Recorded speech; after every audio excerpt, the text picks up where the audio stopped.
মানসিক অশান্তি ধীরে ধীরে একজন মানুষের জীবন থেকে শান্তি, ফোকাস আর স্বাভাবিক গতিকে কেড়ে নেয়। কিন্তু মানসিক স্বাস্থ্যের মানসিক স্বস্তির সহজ কিছু অভ্যাসগত পরিবর্তন ফিরিয়ে আনা সম্ভব। নিজের অনুভূতি, ভালো লাগা, খারাপ লাগাকে স্বীকার করুন। বাস্তবতার মাঝেও প্রতিদিন অন্তত ১০ মিনিট নিজের জন্য রাখুন। মাইন্ডফুলনেস প্র্যাকটিস, প্রার্থনা, বই পড়া এবং প্রিয় কাজ করার সময় দিন। এলোমেলো জীবন মানসিক চাপ বাড়িয়ে তোলে। সঠিক সময়ে ঘুম, পুষ্টিকর খাবার আর কাজের রুটিন তৈরি করুন।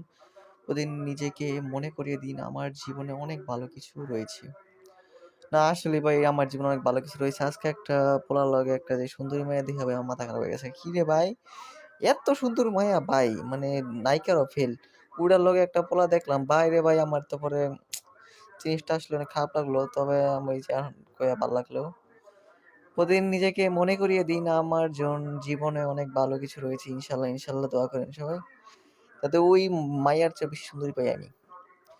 কৃতজ্ঞতা চর্চা করুন। প্রয়োজনে বিশেষজ্ঞের সাহায্য নিন। মানসিক অশান্তি স্থায়ী নয়। মনে রাখুন, ধৈর্য, সাহস আর নিজের উপর বিশ্বাস, এই ৩ টি আপনাকে আবার শান্ত ও সুস্থ জীবন এর পথে ফিরিয়ে নিয়ে যাবে।